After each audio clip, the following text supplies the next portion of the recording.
အားလုံးပဲမင်္ဂလာပါ9 class ကနေပြန်လည်ကြိုဆိုလိုက်ပါရဗျကျွန်တော်ဒီနေ့တော့ design မကြ manipulation မကြတဲ့ဂျားထဲမှာရှိတယ်ပေါ့နော်design လေးတစ်ခုကျွန်တော်လုပ်မယ်ပေါ့ဆိုတော့ကျွန်တော် video လေးကိုမစခင်ကျွန်တော် channel ကို subscribe မလုပ်ရသေးဘူးဆိုရင် subscribe လုပ်သွားပါအောင်လို့ကျွန်တော်ပြောချင်ပါတယ်ဗျကျွန်တော် video လေးစလိုက်ရအောင်နော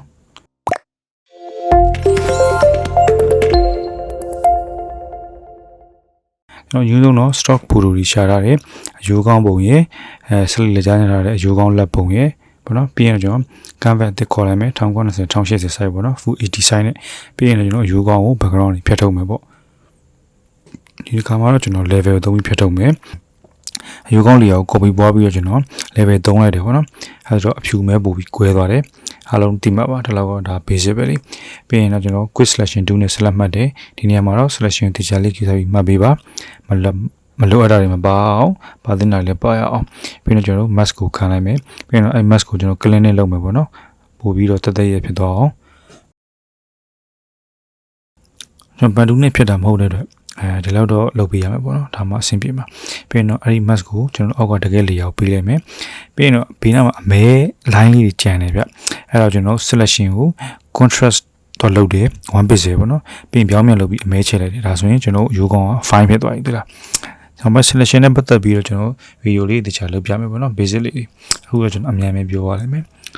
်ကျွန်တော်ဒီဘက်ကျွန်တော် design လုပ်မဲ့ဘက်ကိုရိုးကောင်ဆွဲထည့်လိုက်တယ်ပြီးရင် mask ကို apply layer mask လုပ်လိုက်တယ်ပြီးရင် smart object လုပ်မယ်ပေါ့နော်ကျွန်တော်ရိုးကောင်နောက်တစ်ခါမှာနာမည်ပေး layer ကိုပြီးနေရာချမယ်ဒါတော့ကျွန်တော် step by step ပဲလေအဲ့တော့ဒီလားလောက်ချလိုက်မယ်အဆင်ပြေပြီဆိုရင်ကျွန်တော်လက်ကိုကျွန်တော်ဖြတ်ရအောင်remove background နဲ့လုပ်လိုက်ရင်မဆိုးဘူးဗျကျွန်တော် project 2023လောက်ဆိုတော့ remove background auto ပါပြီးသားလေမပါသေးတဲ့လူဆိုရင်တော့ menu ရဖြတ်မှာပေါ့နော်တခြားနည်းတွေနဲ့ဆိုတော့ကျွန်တော်ဒီမှာတော့လာဆူတူးနဲ့ပဲမြင်မြင်ဖြတ်လိုက်တယ်ပေါ့နော်ချိန်တာနဲ့ဖြတ်အဆင်ပြေတယ်ပြီးရင်တော့ကျွန်တော်တခြားနေရာလေးပေါ့ queue ဆက်ပြီးဖြတ်ပါပေါ့နော်အဲ့ဒါခုနလိုပဲ selection ကို1 page ရှော့လိုက်တယ်ပြီးရင်ပြောင်းပြန်လုပ်ပြီးအမဲဖြည့်လိုက်တယ်ဒါဆိုရင်ပတ်လည်မှာအမဲလေးတွေမကျန်တော့ဘူးပေါ့နော်အဲဆိုရင်ရပြီ apply layer mask လုပ်မယ်ကျွန်တော်တို့ design လုပ်မဲ့ file နဲ့ဆွဲထည့်လိုက်တယ် canvas တွေကိုပြီးရင်ဘယ်ဘက်ကိုလှည့်လိုက်မယ် smart object လို့နာမည်ပေးဒါပုံမှန်ပဲပြီးတော့ကျွန်တော်ဒီလက်ကိုနည်းနည်းအဖြူမဲလောက်ရမယ်ဗျသူအယောင်နေနဲ့ဖြစ်တယ်ကျွန်တော်ဒီ black and white design သွားမှာဆိုတော့ saturation တင်လိုက်တယ် saturation ကို0လုပ်လိုက်တယ်ပေါ့နော်ပြီးရင် layer ကို level တင်လိုက်တယ် control L နဲ့နည်းနည်းမှောင်လိုက်တယ်ဗျ slate ကတအားမှောင်သွားတယ်အဲ့တော့ slate နေရာကို max နဲ့အမဲလေးပြန်ပုတ်မယ်ဒါဆိုရင်ပူကောင်းသွားပြီပေါ့နော်ဒါမှောင်သွားတော့ slate ကမမြင်ရတော့ဘူးလေ secret က okay ဒါဆိုရင်ရပြီညတို့အယိုးကောင်းဘက်တစ်ဆင့်သွားရအောင်အယိုးကောင်းကို copy ပွားလိုက်မယ်နဲ့ layer ကိ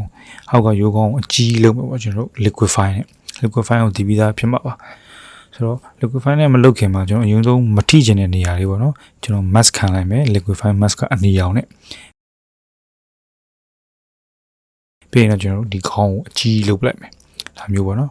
်အဲတော့3နေကြဆိုရင်တော့ဒီမှာပါ liquify 2ကကျွန်တော်ဒီခေါင်းကိုပတ်လေးအဝိုင်းဖြစ်သွားအောင်လုပ်မှာနော်ကျွန်တော်လက်ဖေးဆိုင်နေပါကြီးရှေ့ဖြတ်သွားရင်မြင်ဘူးမှာပါပလာတာတို့နိုင်ပြားတို့လုပ်တဲ့အခါကျအဝိုင်းလုပ်လိုက်တာလေတဖြည်းဖြည်းချင်းဖြန်နဲ့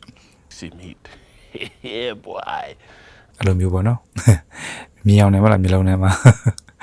okay ဒါဆိုရင်ကျွန်တော်အဆင်ပြေပြီပေါ့နော်ဒီလောက်ဆိုရင်ကျွန်တော်နည်းနည်းပို့ပြီးကြီးလေးဝိုင်းအောင်လုပ်လိုက်မယ်ဝိုင်းလေး okay preview ဖွင့်ကြည့်လိုက်မယ်အဆင်ပြေပြီဆိုရင်ကျွန်တော်တို့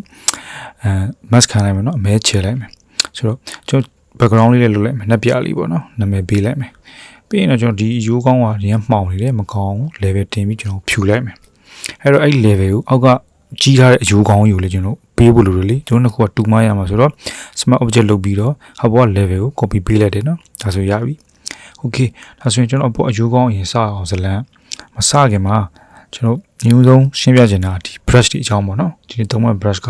smoke brush တွေအဲ့လိုမျိုးအလုပ်လုပ်တာပေါ့နော်ဒီလိုပုံစံနေနဲ့ဆိုတော့ကိုမသုံးခင်မှာဒီ brush ကဘယ်လိုလဲဆိုတော့အရင်စမ်းပေါ့နော်ပြီးမှကျွန်တော်ဘယ်လိုလိုက်ဖက်မလဲဆိုတော့ကျွန်တော်ဒီမှာလာသုံးဖို့ရိုးကောင်းပါရိုးကောင်း layer က mask ကိုကျွန်တော်က select မှတ်ပြီးတော့ density ကို95 94လောက်ထားရတယ်နော်အဲ့တော့ကျွန်တော်အရိုးကောင်းကပပလေးမြင်နေရမယ်အဲ့တော့မှကျွန်တော်ဘယ်နေရာမှာ brush ကိုဘယ်လိုပုတ်မလဲဆိုတော့ကျွန်တော်ကြည့်လို့ရမှာလေပြီးဒီ canvas ကြီးကိုခုလိုလှည့်တာ R နဲ့လှည့်တာနော် R ကိုနှိပ်လိုက်ရင်လှည့်လို့ရတယ်ပြီးရင် B ကိုပြန်နှိပ်အဲကျရင် brush ပြန်ဖြစ်မယ်ကျွန်တော်အဲ့ brush ကိုအဆင်ပြေလို့နော်သုံးပေါ့နော်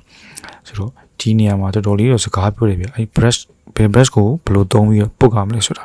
one click ပဲเนาะကျွန်တော်တို့ဟုတ်ပါစီ 100% one click ပဲပြီးရင်တော့ကျွန်တော်တို့မျက်နှာဘက်ချမ်းကိုရိုး soft brush နဲ့တရားပုတ်လိုက်တယ်အဲ့ဒါဆိုရင်ကျွန်တော်အယူကောင်းမျက်နှာဘက်ကလုံးဝအပြည့်ပဲပေါ့နော် opposite တရားနဲ့မြင်ရမယ်ဒါမှအဆင်ပြေပါလိဆိုတော့ပထမဆုံးလုပ်ချင်တော့အဆင်ပြေမှာမဟုတ်ဘူးကျွန်တော်လည်း4កောက်5កောက်လောက်လုပ်ထားတာဒီလိုမျိုးအဆင်ပြေတဲ့ဗီဒီယိုရဖို့ record ဖမ်းလိုက်လုပ်လဲပေါ့နော်ပြန်ဖြတ်လိုက်နောက်ဆုံးကျမှအဆင်ပြေသွားတာဆိုတော့ try ကြပါဒီချာလေးပေါ့နော် okay ကျွန်တော်ပေါ်မလိုချင်တဲ့အပိုင်းလေးတွေဆိုရင်အမဲလေးနဲ့ပြန်ဖြတ်လိုက်တယ်ပေါ့နော်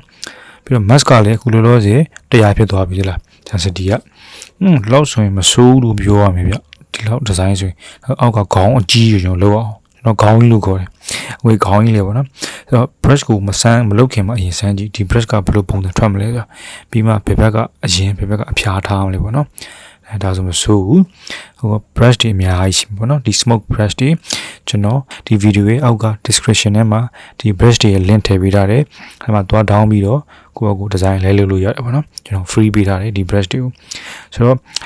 brush 20ရဲကကိုကြိုက်တာ3-4ခုလောက်နဲ့လုပ်ပေါ့နော်အရင်ခဏခဏအများကြီးသုံးလို့လည်းမလို့အပြည့်ဖြစ်သွားရင်မလှတော့ smoke ကပပလေးပဲသွားတာကောင်းတယ်ပေါ့နော်ကျွန်တော်အရိုးကောင်းအကြီးဘာလို့လုပ်ထားလဲဆိုတော့အခုသိပြီမလားတော့ brush အကြီးနဲ့ပုံပါလိနောက်တစ်ဆင့်ပေါ့နော်ဒါဒုတိယအဆင့်မှာပေါ့ရပြီဆိုရင်ကျွန်တော်နောက်တဲ့ layer အသစ်လေးတစ်ခုလောက်လုပ်ရအောင်ဒီ layer အသစ်ကိုကြာတော့ကျွန်တော်ရိုးရိုးဘယ်လိုပြောမလဲcolor ပေါ့နော် gray color နဲ့ပုံမယ်ပေါ့နော်ကျွန်တော်လိုအပ်တဲ့နေရာလေးတွေကိုအဲဆိုရိုးကောင်းပစ်လိုက်တယ် color ကိုပြီးရင်အဆင်ပြေတဲ့ brush ကိုရှာမယ်ရှာပြီးရင်ကျွန်တော်တို့canvas ကိုလှည့်ပြီးတော့ပေါ့နော်လှည့်ပုတ်ကြည့်မှာပေါ့ဒီကောင်းကျတော့ mask နဲ့မဆိုင်ဘူးနော် layer new ပေါ်မှာ gray color နဲ့ပုတ်တာဒါ one clip ပဲပုတ်တယ်လာပြောတော့တကယ် one clip ပဲobviously တရားနဲ့ဒါဆိုရင်တော်တော်မိုက်သွားပြီလားဒါပေမဲ့ဒီမှာအစင်းတွေဖြစ်နေလားဟောကအယိုးကောင်းအကြီးရဲ့အဲ့ဘာဖြစ်တာလဲဆိုတော့ကျွန်တော်ရိုးကောင်းကိုကျွန်တော်ဆွဲဆန့်ထားလို့လေအဲ့လီရောက်ကျွန်တော်ဗလားလိုက်မယ်နော် filter တွေက Gaussian ဗလားနဲ့ 7.5 လောက်ဆိုရင်အဆင်ပြေပါရဲ့လားဒါဆိုဗလားလိုက်ရင်ကျွန်တော် smoke ကတော်တော်လေးအဆင်ပြေသွားပြီဆိုတော့ကျွန်တော်နောက်တစ်ဆင့်ကိုတွားရအောင်နည်းနည်းလေးနေရာရွှေ့လိုက်မှာပေါ့နော်ကျွန်တော် slate ကနေမီကိုထွက်ဖို့လုပ်ရအောင်ကျွန်တော် slate ကနေ slate မီကိုထွက်နေရနေအယိုးကောင်းဖြစ်သွားတာပေါ့နော်ဒါ smoking key design ပေါ့လေ slate တောက်ချင်းရဲ့ဟိုမကောင်းတဲ့အကျိုးကျေးဇူးတွေကိုကျွန်တော်ပြချင်တာပေါ့နော်ပြောမှဆိုရင်တော့ secret company တွေကျွန်တော်10လောက်ပြီပေါ့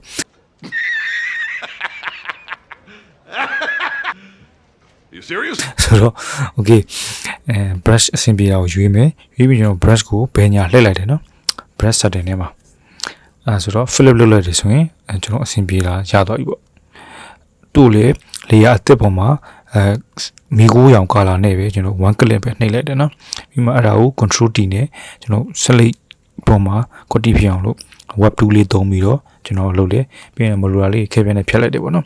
ဆိုတော့ဒါဆိုရင်အဆင်ပြေပြီအခုလက်လောက်မှာ select မီ select ကမီတည်နေတယ်ဗျဒီလောက်မီကိုတွေအများကြီးထွက်ဖို့ဆိုရင် select မီရှိဖို့လိုတယ်အဲ့တော့ကိုပေါ့မီထဲကြတာပေါ့နော်layer အသစ်ခေါ်မယ် multiply လုပ်မယ်ပြီးရင်မီးရောင်ပေါ့နော်လိမ္မော်ရောင်နဲ့အနီရောင်ကြားကအရောင်ကိုပုတ်လိုက်မယ်ကျွန်တော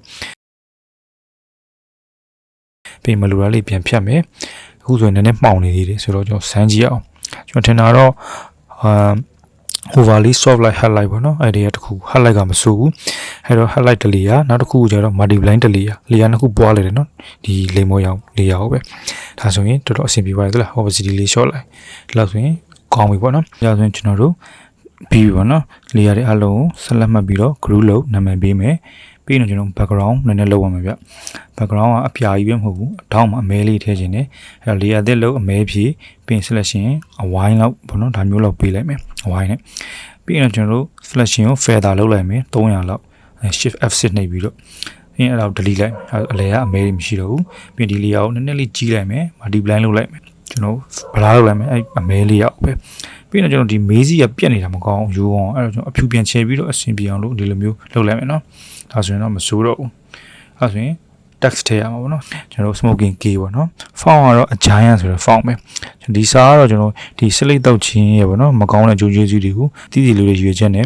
ဒီစာကိုရေးရတာပေါ့နော်ဆိုတော့ smoking key စာဆိုရရှင်းရှင်းပဲကျွန်တော်ထွေတူအများကြီးမထည့်တော့ဘူးပြီးရင်တော့ကျွန်တော်ဆန္ဒချလိုက်မယ်ဆိုတော့ okay ကျွန်တော် design ကတော့ပြီးပြီဗျဒီနေ့တော့ဒီလောက်ပါပဲကျွန်တော် video channel တက်တယ်ဆိုရင် like ပေးခဲ့လို့ရပါတယ်နောက်ဒီလို video တွေအများကြီးကြည့်ကျင်သေးတယ်ဆိုရင်တော့ကျွန်တော် channel ကို subscribe လုပ်သွားပါဘေးနားအခေါင်းလောင်းလေးကိုနှိပ်ထားမယ်ဆိုရင်ကျွန်တော် video အသစ်တွေတင်တိုင်းအမြဲတမ်း update အနေနဲ့အရင်ဆုံးကြည့်ရမှာဖြစ်ပါတယ်ဆိုတော့ okay ပါဗီဒီယိုကြည့်ရှုပြီးတဲ့အတွက်ကျေးဇူးတင်ပါတယ်နောက်တဲ့ဗီဒီယိုမှာပြန်လည်ဆုံတွေ့ကြတာပေါ့ဗျာအားလုံးပဲကိုယ်စိတ်နဲ့ပြန်ကြမှာချမ်းသာကြပါစေ bye bye